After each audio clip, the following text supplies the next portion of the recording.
آج کل ایک اسکیم چل رہا ہے اور وہ اسکیم یہ ہے کہ جناب آپ کو فون کال آئے گی اور رینڈم کسی نمبر سے فون کال آ جائے گی آپ کو, اور فون کال پہ جناب آپ کو کہا جائے گا کہ جناب آپ کے واٹس ایپ پہ کال کرتے ہیں, پھر آپ کے واٹس ایپ پہ کال کی جائے گی, واٹس ایپ پہ آپ سے کہا جائے گا کہ جی ہم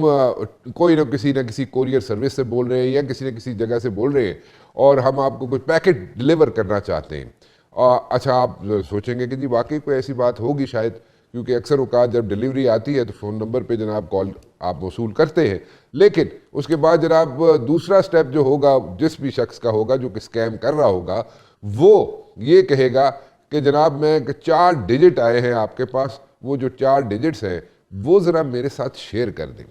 اکثر اوقات یہ ہو رہا ہے کہ جناب وہ 4 ڈیجٹس انوسنٹلی جو شیئر کر دیے جاتے ہیں, جو رینڈم کالر ہوتا ہے اس کو آپ لوگ کر دیتے ہیں, وہ آپ کا واٹس ایپ کا جو اکاؤنٹ ہے اس کو ہیک کر لیتا ہے. جب واٹس ایپ کا اکاؤنٹ ہیک ہو جاتا ہے تو پھر وہ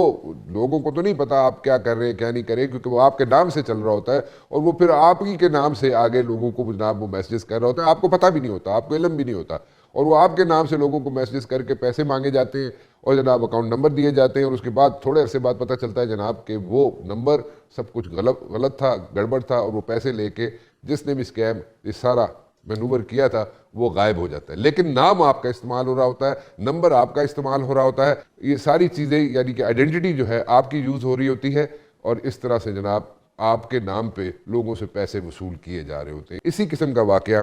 آج میرے ساتھ بھی ہوا ہے, لیکن اینی ویز وہ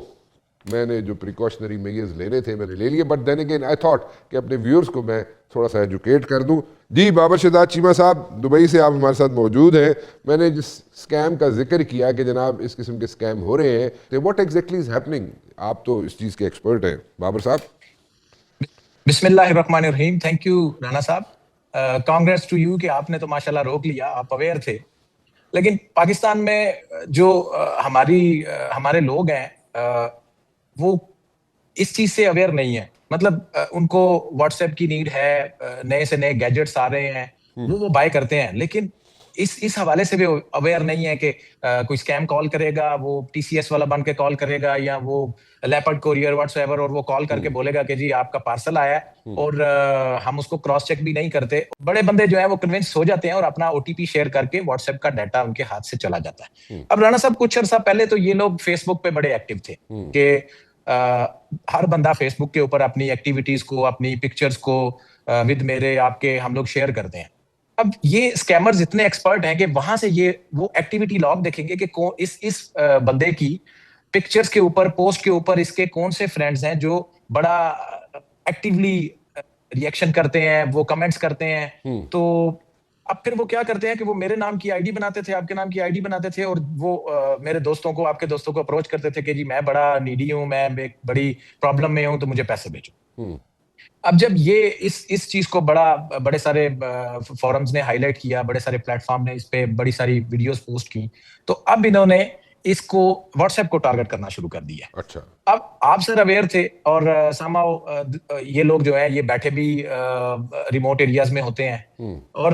بیسیکلی پرابلم سارا جو میجر پرابلم ہے وہ ہمارے ٹیلکوز کے ساتھ ہے. اچھا, ہمارے پاکستان میں سر وہ ٹیلکو سے مراد ذرا اس کو ایکسپلین کیجیے گا بابر صاحب. سر ہماری جو ٹیلی کام کمپنیز ہیں اور ان کو ریگولیٹ کرتا ہے P T A, Pakistan telecommunication authority. Sir Pakistan میں سم ایشوئنس پہ کوئی اچھی سالڈ پالیسی نہیں بنی ابھی تک. ٹھیک, بازاروں میں, بس اڈوں میں, جگہ جگہ پہ لوگ فری سم جو ہے وہ کر کے بیچ رہے ہوتے ہیں. بڑے سارے لے مین, مرد, عورتیں, بوڑھے, وہ وہاں سے سم بائی کرتے ہیں کہ یہ سم فری مل رہی ہے. اب وہ سر طریقہ واردات ان کی کیا ہے کہ وہ بندہ جب ان کے پاس جاتا ہے کہ جی مجھے فری سم دے دیں, اور وہ کیا کرتے ہیں کہ اس کی بایو میٹرک کر لیتے ہیں, اور بایو میٹرک کرنے کے بعد آپ کو پتا ہے سم ایکٹیویٹ ہو جاتی ہے. اب سر جب وہ بایو میٹرک کر لیتے ہیں, بایو میٹرک کرنے کے بعد وہ یوزر کو کہتے ہیں نہیں سوری, یہ کوئی نیٹ ورک کا ایشو تھا, تو آپ کی سم ایشو نہیں ہو سکی. سم جو بایو میٹرک کسی بھی ٹیلی کام میں, کسی بھی یو فون, جیز یا کسی بھی کمپنی میں, پرائیویٹ کمپنیز میں, وہ ون ٹائم ہوگی. اب وہ بندہ بھی اویئر ہے کہ میری ون ٹائم بایو میٹرک تو ہو گئی ہے, باقی سیکنڈ بایو میٹرک پرفارم کرنے کے لیے مجھے 8 گھنٹے کا ویٹ کرنا پڑے گا. لیکن وہ اس بات سے اویئر نہیں ہے کہ میری سم ایکٹیویٹ ہو گئی ہے, اور وہ سم اب جب وہ سم سیلر جو ہے جب سم ایکٹیویٹ ہو جاتی ہے کسی کنزیومر کے نام پہ, تو وہ جا کے جرائم پیشہ عناصر کو 5,000 10,000 کی وہ سم سیل کر دیتا ہے, اچھا جس کی وجہ سے سر وہ بیٹھے ہوتے ہیں ریموٹ ایریاز میں, یوزر بیٹھا ہوا ہے اسلام آباد میں, لاہور میں, گجرات میں, شیخوپورہ میں, جبکہ جب وہ اتھارٹیز اپروچ کرتی ہیں ان کو لوکیٹ کرنے کے لیے تو وہ لوکیشن آتی ہے بندے کی جنوبی پنجاب کی, لوکیشن بندے کی آتی ہے سر منڈی باولدین کی, جبکہ سم جو ہے وہ جس کے نام پہ ایشو ہوئی ہوتی ہے وہ بندہ اپوزٹ ایریاز کا ہوتا ہے, کے پی کے کا, اسلام آباد کا, شیخوپورہ کا. سر ٹھیک, بالکل ٹھیک ہے, بالکل ٹھیک ہے. Thank you very much for joining اس بابر صاحب, بہت شکریہ آپ کا. جاتے جاتے میں صرف ایک چیز ضرور یہاں پہ کہنا چاہوں گا جناب کہ جو سکیمز یہاں پہ ہو رہے ہیں, لوگوں کی سمیں یوز ہو رہی ہیں, لوگوں کے جناب واٹس ایپ اکاؤنٹ ہیک ہو رہے ہیں, اور اس سے جناب یہاں پہ ایک پرابلم کھڑی ہوئی ہے. پالیسی ایسی ہونی چاہیے جو کہ یہاں پہ جتنی یہاں پہ ٹیلی کمیونیکیشن کے یہاں پہ ادارے ہیں یا فار دیٹ میٹر جو سیل کمپنیز ہیں وہ اس قسم کی پالیسیز بنائے جو امپلیمنٹ بھی ہو سکے پریکٹیکلی, نمبر 1. نمبر 2, جو سمیں ہیں وہ یوز نہ کر سکے, کسی اور کی سم کوئی اور یوز نہ کر سکے. اور اس طرح اگر دیکھا جائے تو یہ ایک سیکیورٹی میٹر بھی ہے, کیونکہ یہی سمیں جیسے کہ بابر صاحب بھی کہہ رہے تھے, یہی سمیں جو ہے یہ یوز بھی ہوتی ہیں جناب ٹیررسٹ کے ہاتھوں میں بھی, اور دہشت گرد جو ہے وہ بھی یہ سمیں یوز کر سکتے ہیں اور کرتے ہیں, جس کی وجہ سے ایک پرابلم ہوتی ہے. جہاں تک انڈسٹری کا تعلق ہے جناب, کہ انڈسٹری کے اندر جناب انڈسٹری پالیسی ایک ایسی بننی چاہیے جو کہ سٹیٹک ہو, جو کہ 10-20 سال کے لیے کم از کم جو ایک سامنے پالیسی نظر آئے انویسٹر کو, یا جہاں پہ جناب جو مل اونرز ہیں یا فیکٹری اونرز ہیں یا بہت بڑے بڑے انڈسٹریز ہیں, ان کو پتہ ہو کہ اگلے 20 سال میں یا 10 سال میں انہوں نے کیسے پیسہ انویسٹ کرنا ہے, اور ان کا پیسہ جو ہے کس طریقے سے رول ہوگا, کس طریقے سے پروڈکشن کریں گے وہ, اور ان کو کوئی پرابلم نہیں ہونی چاہیے. جب یہ ساری چیزیں ان کے سامنے کلیئرٹی آ جائے گی انڈسٹریز کے سامنے, تو وہ آسانی سے انویسٹمنٹ کر سکے گا.